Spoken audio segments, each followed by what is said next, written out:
미국 경제가 아직 연착륙으로 가고 있어 불경기 없는 물가 잡기에 성공하고 기준금리 인하도 가능해질 것이란 청신호로 바뀌고 있습니다. 도널드 트럼프 전 대통령이 당선 시 불법 이민자를 타겟 삼아 대규모 추방작전을 전개하는 세부 계획을 세우고 있는 것으로 보도되고 있습니다. 연방상원의원 후보로 나선 레리 호건 전 메릴랜드 주지사가 사상 처음으로 여성 낙태권 보호를 공개 선언했습니다. 올해 학자금 연방 대출금리가 학부생은 6.53%, 대학원생들은 8.08%로 늘어 16년 만에 최고점을 찍었습니다. 미국 패션 업체들이 MZ세대를 겨냥해 저가형 웨딩드레스를 출시해 열풍을 일으키고 있습니다. 시청자 여러분 안녕하십니까? 워싱턴 뉴스 투데이입니다. 미국 경제가 아직 소프트 랜딩, 연착륙으로 가고 있어 잘하면 올해 불경기 없는 물가 잡기에 성공하고 한두 번 기준금리까지 내릴 수 있을 것이란 청신호로 바뀌고 있습니다. 소비자 물가가 4월에 다시 진정되기 시작했고 고용과 소비는 다소 냉각돼 노랜딩에서 소프트 랜딩으로 바뀌고 있으며 올해 9월부터 한두 번 기준금리 인하가 가능해질 것으로 보입니다. 한면태 기자의 보도입니다. 미국 경제가 공중을 선회하는 롤랜딩에서 아직도 소프트랜딩, 연착륙으로 가고 있다는 평가로 바뀌고 있으며 잘하면 올해에 불경기 없는 물가 잡기와 한두 번의 기준금리 인하까지 가능해질 것이라는 청신호가 켜지고 있습니다. 미국 경제는 아직 소프트랜딩, 연착륙으로 향하고 있다는 평가를 받고 있다고 월스트리트저널이 보도했습니다. 물가가 흔들리며 공중을 선회하는 롤랜딩 위험까지 우려돼 왔으나 사라져가던 소프트랜딩, 연착륙이 되살아나고 있습니다. 올 들어 1월부터 3월까지 CPI 소비자 물가가 3.1%와 3.2%, 3.5%까지 석 달 연속 악화됐다가 4월에 3.4%로 다시 진정되기 시작했기 때문입니다. 이와 함께 4월 일자리 증가는 17만 5천 개로 크게 둔화됐고 소매 판매는 제자리하는 등 냉각 조짐을 보였습니다. 미국 경제의 고용과 소비, 물가 등 핵심 요소들이 너무 뜨겁지도 않고 너무 차갑지도 않은 이른바 골디락스 존에 들어감에 따라 연준의 당초 의도대로 궤도를 되찾고 있는 것으로 해석되고 있습니다. 연방준비제도는 미국의 고용과 소비, 물가가 너무 뜨겁지도 너무 차갑지도 않아야 불경기 없는 물가 잡기로 연착륙에 성공하고 고물가 고금리의 이중고를 완화하기 위한 올 기준금리 인하를 단행할 수 있을 것으로 기대하고 있습니다. 2분기를 시작한 4월의 미국 고용은 17만 5천 개 일자리 창출로 냉각됐으나 아직 양호한 20만 개에 근접해 있고 소매 판매 제자리로 저성장을 이어가겠지만은 석 달 연속 악화됐던 소비자 물가는 다소 진정시키는 데 성공했습니다. 연준은 이에 따라 앞으로 최소 6월 12일과 7월 31일 등 두 번의 회의에서는 기준금리를 계속 동결할 것으로 예상되고 있습니다. 대신 물가 진정과 적절한 고용과 소비가 유지되면 이르면 9월 18일 회의에서는 기준금리를 내리는 올해 첫 인하 조치를 단행할 수도 있을 것으로 경제 분석가들은 내다보고 있습니다. 11월에는 건너뛰고 미국 경제 지표를 보고 12월 18일에 동결하거나 한 번 더 금리를 내릴 것으로 경제 분석가들은 예상하고 있습니다. 올해 기준금리를 한 번 내릴 경우 5 내지 5.25%가 되고 두 번 인하하면 올 연말 4.75 내지 5%까지 내려가게 됩니다. 그럴 경우 미국 경제는 2024년 말에 예상보다는 못 미치지만은 그래도 2%의 턱걸이하는 저성장과 고용 냉각에도 불구하고 PCE 물가로 2%대 중반, 5% 안팎의 기준금리로 연착륙하게 될 것으로 기대되고 있습니다. WKTV 뉴스 한면택입니다. 도널드 트럼프 전 대통령이 당선 시 취임 첫날부터 불법 이민자들에 대한 대대적인 추방 작전을 전개하는 세부 계획을 세우고 있는 것으로 보도되고 있습니다. 트럼프 계획에 따르면 불법 이민자 2천만 명을 타겟 삼아 지역 경찰과 주 방위군을 동원해 대규모 추방 작전을 전개할 것으로 나타났습니다. 안혜린 기자의 보도입니다. 재도전에도 불법 이민과의 전쟁을 최대 무기로 들고 나온 도널드 트럼프 전 대통령이 당선 시 취임 첫날부터 시행할 전례 없는 이민 단속을 위한 세부 계획을 세우고 있다고 월스트리트저널이 17일 보도했습니다. 트럼프 전 대통령은 취임 첫날부터 대통령 행정명령과 정책 메모 등을 통해 즉각 시행할 수 있는 대대적인 이민 단속 작전을 전개하게 됩니다. 첫째, 미국 내 불법 이민자들과 임시 체류자 등 2천만 명을 타겟으로 삼아 대대적인 이민 단속에 돌입합니다. 1,100만 명 이상이 되는 장기 체류 불법 이민자들을 최대한 추적 체포한 후에 전례 없는 추방 작전을 전개하게 됩니다. 대대적인 이민 단속과 추방 작전에는 ICE 이민 단속국으로는 역부족이기 때문에 텍사스와 플로리다 등 공화당 아성 지역 경찰 등 사법 당국 요원들과 주 방위군까지 사전 합의에 따라 투입하게 됩니다. 미국 내 이민 단속에서 체포하는 불법 이민자들은 미군 기지에서 분산 수용한 후에 최단 시일 내에 출신국으로 무더기 추방하게 됩니다. 트럼프 전 대통령은 한 해에 최소 100만 명 이상 불법 이민자들을 추방한다는 계획인 것으로 알려져 있습니다. 둘째, 취임 첫날 대통령 행정명령을 발동해 바이든 대통령이 부여했던 모든 추방 유예와 워크퍼밋 카드 제공을 무효화시키게 됩니다. 바이든 대통령에 의해 추방 유예를 받고 있는 수십만 명이 혜택을 박탈당하고 신속하게 본국으로 추방되는 운명을 맞게 될 것으로 보이고 있습니다. 셋째, 남부 국경에서 난민 망명 희망자들을 약식 청문회에서 자격 유무를 신속하게 판정하고 최대한 빨리 추방하게 됩니다.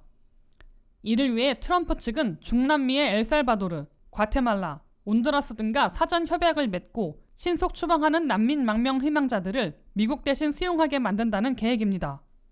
트럼프 측은 전례 없는 남부 국경에서의 미립국 봉쇄와 미국 내 대대적인 이민 단속과 추방전을 위해 동원 가능한 인력을 미리 선정하고 수십억 달러의 재원을 마련하는 동시에 중남미 각국과의 사전 외교를 통해 난민 망명 희망자들을 미국 대신 최대한 수용하게 유도할 것으로 시사하고 있습니다. 트럼프 측은 일기 백악관에서 초강경 이민 정책을 주도했던 스티븐 밀러 전 백악관 국내 정책 보좌관과 톰 호먼 전 ICE 국장 등을 재기용하게 될 것으로 월스트리트 저널은 내다봤습니다. WKTV 뉴스 안혜린입니다. 메릴랜드를 대표하는 연방 상원의원이 되려는 한국 사위 레리 호건 전 메릴랜드 주지사는 나는 프로초이스라며 사실상 처음으로 여성 낙태권 보호를 공개 선언했습니다. 이번 선거에서 핵심 이슈 중 하나로 떠오른 여성 낙태권 문제에 대해 호건 주지사는 민주당 아성에서 공화당 후보임에도 여성 낙태권 보호를 분명하게 선언한 것으로 해석되고 있습니다. 정통 보수파임을 자처하고 있는 한국 사위 레리 호건 전 메릴랜드 주지사가 공화당 소속임에도 민주당 아성에서 연방 상원의원에 도전하는 후보답게 프로초이스를 선택하고 나섰습니다. 공화당 연방 상원의원으로 선출된 레리 호건 후보는 뉴욕타임스와의 회견에서 낙태 문제에 대한 질문을 받고 나는 프로초이스라며 여성 낙태권을 보호하는 데 앞장설 것임을 공약했습니다. 레리 호건 전 주지사는 나는 메릴랜드 주지사로서 메릴랜드 여성들이 출산 건강을 결정하도록 보호했었다면서 앞으로도 여성 낙태권 보호 입장을 분명히 할 것임을 강조했습니다. 호건 전 주지사는 메릴랜드 주민으로서 여성 낙태권에 대한 규정을 주 헌법에 넣는 방안이 11월 선거에서 채택되도록 찬성표를 던질 것이라고 공약했습니다. 호건 전 주지사는 연방 상원에서도 여성 낙태권을 보호하는 로우 대 웨이드가 복원하는데 프로초이스와 같은 행동을 할 것이라고 밝혔습니다.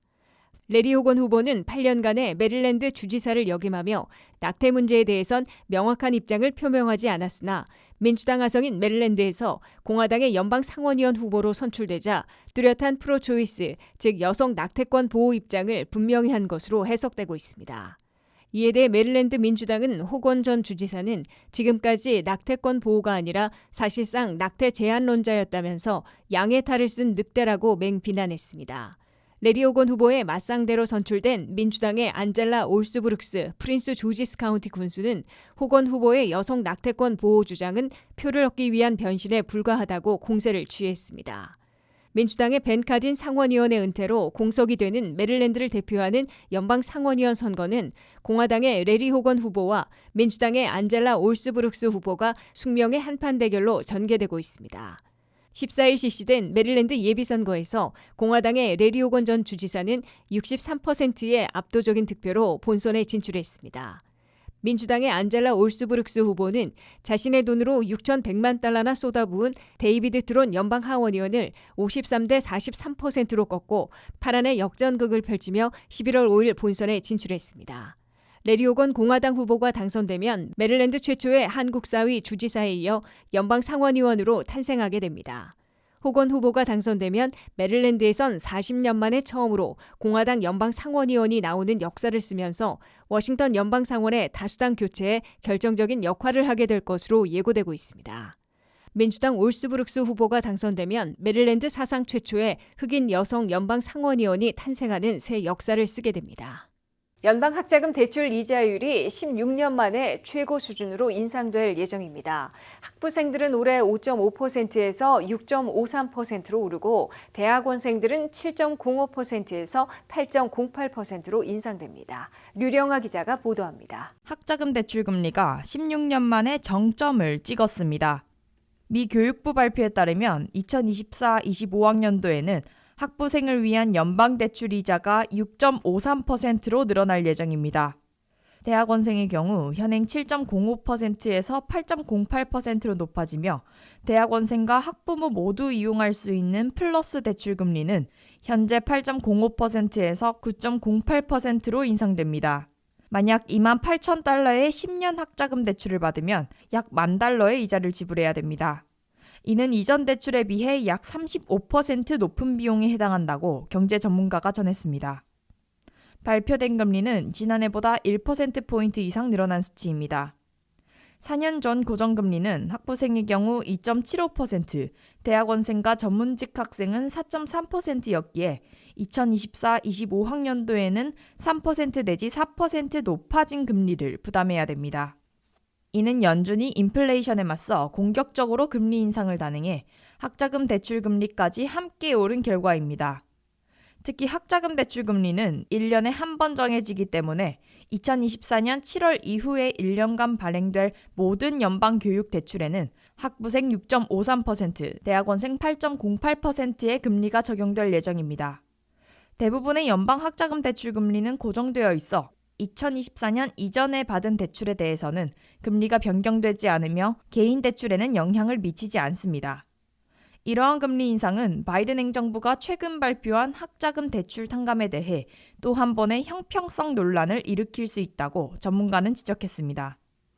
바이든은 대학 졸업생에 대한 부채 탕감을 한 것이지 현재 대학생들과 예비 대학생들의 교육 비용을 낮춘 것은 아니기 때문입니다. 다시 말해 2024년 7월부터 2025년 6월까지 대출받는 학생들은 더 높아진 금리로 수십 년 동안 비싼 대출을 짊어져야 하는 상황에 놓인 것입니다. 30년 넘게 학자금 대출을 받고 있는 한 미국민은 학자금 대출 빚에 뒤덮여 숨을 쉴 수 없다며 실제로 빌린 금액의 4배를 갚고 있는 중이라고 전해 안타까움을 자아냈습니다. 그러나 이번 교육부의 학자금 대출 금리 발표는 입학하기도 전에 빚을 걱정해야 하는 상황으로 내몰았습니다. WKTV 뉴스 류령아입니다. MZ세대들이 결혼 정년기에 접어들면서 웨딩 시장이 크게 변하고 있습니다. 결혼 비용을 줄이려는 이들 소비자들에 맞춰 패션 업체들이 저렴한 웨딩 드레스들을 속속 선보이고 있어 저가 웨딩 드레스 열풍이 불고 있습니다. 전통 방식에서 벗어나 자신만의 방식으로 결혼식을 치르려는 MZ세대들에 맞춰 웨딩 업계에서도 지각 변동이 일고 있습니다. 김미연 기자의 보도입니다. MZ세대가 결혼 정년기에 들어서면서 웨딩드레스 시장에 지각 변동이 생겼습니다. 패스트 패션 업체들이 결혼 시장에 진출하며 웨딩드레스를 싼 가격에 쉽게 구매할 수 있게 됐습니다. MZ세대는 결혼 비용을 절감하기 위해 저렴한 웨딩드레스를 선호하고 있습니다. 최근 미국 패션 업체들이 결혼 비용을 줄이려는 MZ세대 소비자들의 니즈에 맞추기 위해 속속 저렴한 웨딩드레스를 내놓고 있다고 CNN이 보도했습니다. 신부들이 고가의 완벽한 드레스를 찾는 대신 선반에서 셔츠를 집듯 쉽게 드레스를 구매할 수 있게 된 것입니다. 에버크롬비, 부트반, 쉬인, 룰루스 등의 패션 업체들이 일반적으로 $1,000가 넘는 고가의 웨딩드레스 대신 $50 미만의 저렴한 웨딩드레스를 선보이고 있습니다. 에버크롬비는 지난 3월 A&F 웨딩숍을 출범하고 신부와 하객을 위한 제품을 $80에서 $150 정도에 내놨습니다. 웨딩드레스 외에도 피로연과 브라이덜 샤워 등 결혼 관련 행사를 위한 제품들이 포함됐습니다. 룰루스는 $300 이하 가격대의 웨딩드레스를 판매하기 시작했으며 쉬인도 평균 $50에서 $100, 최대 $200인 웨딩드레스를 판매하고 있습니다. 포에버 21의 웨딩드레스는 약 20달러에 살 수 있으며 결혼 관련 제품들을 10달러에서 50달러 가격대에 출시했습니다. 미국 평균 웨딩드레스 가격이 2,000달러인 것에 비하면 매우 파격적인 가격입니다. 이 같은 변화는 MZ세대가 결혼 시장에 진입하며 나타나기 시작했습니다. 기존 방식을 버리고 자신만의 개성을 살리면서 가성비를 중요시하기 때문입니다. 특히 Z세대는 20대 후반까지 밀레니엄 세대를 잇는 집단으로 전통적인 관습에서 벗어나려 하는 경향이 있습니다. 이들은 온라인 쇼핑을 선호하고 브랜드보다 가격을 중시하며 생활비 부담으로 결혼 비용을 절감하려는 의식이 강합니다. 안정성과 실용성을 중시하는 것입니다. 패션 시장 분석 업체인 WGSN의 앨리슨 리스 전략가는 생활비 위기가 Z세대에게 영향을 미쳤고 재정 상태에 불안감을 느끼고 있으며 몇 년간 시장 점유율이 크게 늘어난 패스트 패션이 더 저렴한 결혼식 의상에 대한 수요를 이용하고 있다고 설명했습니다. 그러면서 Z세대 신부들이 흰색을 대체하는 다른 색 드레스를 입거나 결혼식이 진행되는 동안 옷을 여러 벌 갈아입는 것도 드문 일은 아니다라고 덧붙였습니다. WKTV 뉴스 김미연입니다. 이상으로 워싱턴 뉴스투데이를 마치겠습니다. 시청해주신 여러분 고맙습니다.